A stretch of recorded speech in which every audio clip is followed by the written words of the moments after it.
Jaipur tanker blast के बाद हादसे की वजह को लेकर एक के बाद एक चौंकाने वाले खुलासे हो रहे हैं। वहीं दूसरी ओर एक राज गहराता जा रहा है।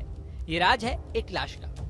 जयपुर हादसे में 13 लोगों की मौत हुई थी, जिसमें कुछ के शव ऐसी हालत में थे कि उन्हें देखकर उनकी पहचान कर पाना संभव नहीं था। ऐसे में डीएनए टेस्ट कराने का फैसला किया गया। डीएनए टेस्ट से कई शवों की पहचान हुई और उनके परिजन डेड बॉडी ले गए, लेकिन एक शव ऐसा है जो अभी भी अस्पताल में पड़ा है। अभी तक ये नहीं पता चल सका है कि वो शव किसका है।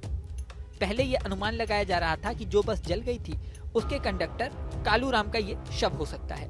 हादसे के बाद कालूराम का बस मालिक से कोई संपर्क नहीं हुआ। बस के मालिक से कालूराम के आधार कार्ड की एक फोटो मिली, जिसमें उसके पिता का नाम नारायण लाल जटिया और पता शंभूपुरा चित्तौड़गढ़ लिखा हुआ है।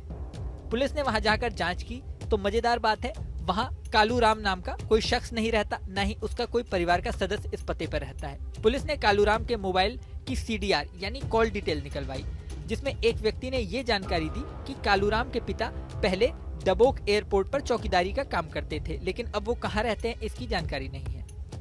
पूरी कॉल डिटेल में कहीं किसी घरवाले का, किसी परिजन का पता नहीं चल रहा है। अब पुलिस की टीम उदयपुर और चित्तौड़गढ़ में कालूराम के परिजनों की तलाश कर रही है, लेकिन अभी तक उसके घर का या रिश्तेदार में कोई भी व्यक्ति नहीं मिला है। यही नहीं, इतना बड़ा हादसा हो चुका, कई दिन भी बीत गए, लेकिन अभी तक कालूराम के घर से कोई भी व्यक्ति ऐसा नहीं आया जो उसे पूछने आया हो। अभी तक कोई परिजन नहीं आने पर यह भी सवाल उठ रहा है कि कहीं ऐसा तो नहीं ये शव कालूराम का है ही नहीं, किसी और का है। लेकिन ऐसे में भी सवाल ये है कि अब कोई भी ऐसा परिजन नहीं बचा है जो अपने सगे संबंधी की तलाश कर रहा हो और उसके सगे संबंधी का शव नहीं मिला हो। यानी किसी भी लापता व्यक्ति को ढूंढने वाला परिजन अभी कोई नहीं है। अगर ऐसा कोई व्यक्ति होता तो डीएनए टेस्ट करा के ये जांच की जा सकती थी कि ये शव उसके परिजन का है या नहीं है। अब सवाल ये खड़ा हो गया है कि आखिर ये शव है किसका।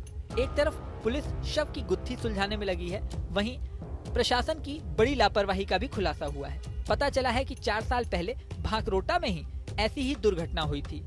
उसी स्थान पर अब फिर से बड़ा हादसा हुआ है। इस हादसे में कई लोग जिंदा जल गए। 4 साल पहले जो हादसा हुआ था उसमें भी तत्कालीन परिवहन मंत्री ने निर्देश दिए थे जांच के लिए। हादसे को 4 साल बीत गए, लेकिन अब तक न तो परिवहन विभाग ने कोई चेतावनी जारी की, न ही एनएचएआई ने उस दुर्घटनाग्रस्त कट को बंद करने की कोई कार्रवाई की। इसी लापरवाही का परिणाम है कि फिर उसी जगह पर भीषण दुर्घटना हुई। यहाँ आपको ये भी बता दें कि जिस एलपीजी टैंकर में आग लगी थी उसका चालक जयवीर मौके से बचकर भाग गया था।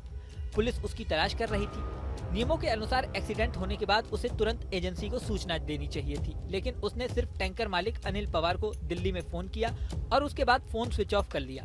तब से वो गायब था। सोमवार यानी 23 दिसंबर को वो पुलिस के सामने पेश हुआ। अब पुलिस उससे पूछताछ में जुटी हुई है। बता दें कि 20 दिसंबर को जयपुर अजमेर हाईवे के भांकरोटा इलाके में यह हादसा हुआ था। एलपीजी गैस टैंकर में एक ट्रक ने टक्कर मार दी थी, जिसके बाद आग लग गई थी। टैंकर से गैस लीक होने की वजह से भयंकर आग लगी थी और आसपास